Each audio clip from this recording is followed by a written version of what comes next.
and Civic Development. Today we are sitting with a couple of representatives from Warren, Randy and Kassie. I understand you've been putting together a plan for the city of Warren. Can you tell us a little bit about your progress and what you're going to be focusing on over the next so many years? So we've recently made and had our comprehensive plan update approved.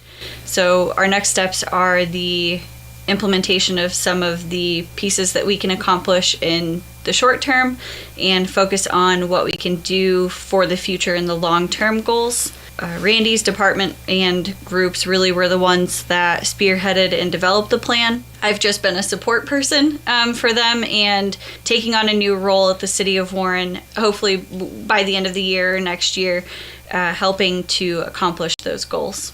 So what overlap do those goals have with the work that you are doing? I've taken on a completely new role, so I am learning to help and support other departments within the city, taking on more of a grant administration position, but also supporting the goals of the other departments in their development. Not just getting grants, but exploring, going on trips with Randy to Kane and to Corry, talking to other business leaders and local leaders to try to figure out what has worked best and what can work best going forward and how we can continue to collaborate.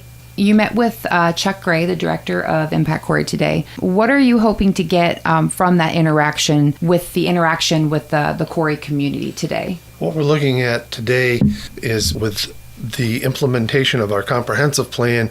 We wanted to come down to Corry. We wanted to talk with Chuck because we're hearing a lot of great things that are going on down here. And there's no sense in reinventing the wheel if it's already been invented. So we were in conversation with Chuck, seeing what is going on in Corry, what's working, what may not be working, and what we can garner from that we may be able to take back to Warren and help us as we work through our process. What have you learned so far that might be helpful to the work that you are doing? Chuck has been able to point us in some areas that we may be able to find some funding, some grants, some revenue. That's an important part of it. You can dream as big as you want, but if you don't have the revenue or the grants, the money to make it happen, it can be very difficult. Looking at some of the other business owners and funders that Erie County may have access to, Chuck really helped us try to focus in on those other collaborators and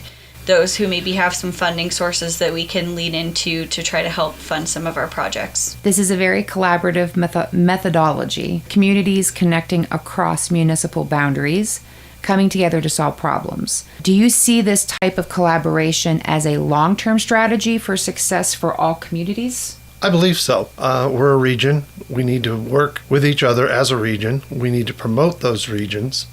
And it's nice when you can just pick up the phone and talk to somebody after some networking and get some input as to what's working for them, looking at their approach as to how they're solving their problems. Like Randy said, we live in the same area.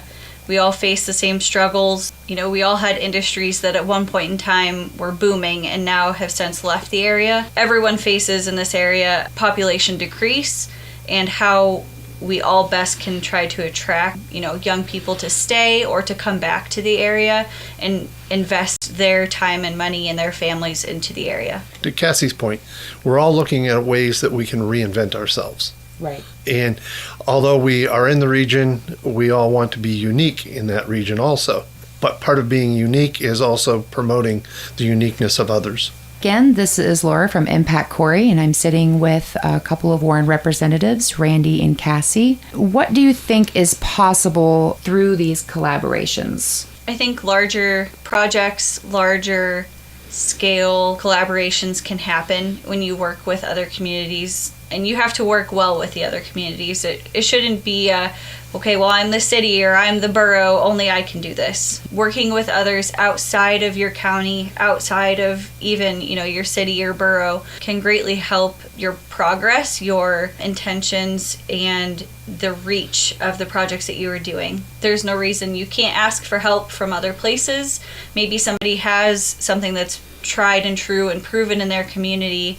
You can adopt those same kinds of things and bounce ideas off each other. It also works as a great promotional tool. It draws people to the area. It showcases what we have to offer in rural communities, that we are great places to live, to raise families, and the working with others, just like I said, helps promote that. So what are the next steps for the city of Warren, would you say? The next steps for the city of Warren is, as I said, the implementation of our comprehensive plan.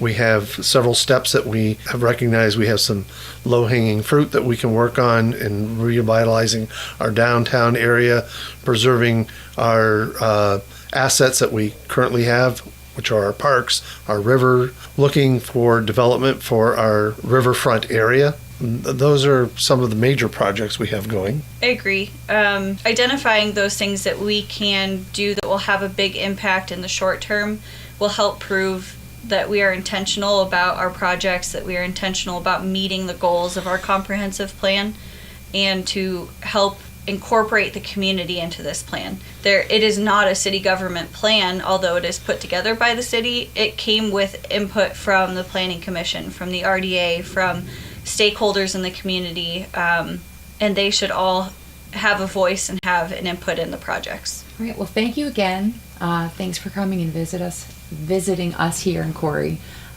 It's been a pleasure. Thank you. Yes, Yes, thank you.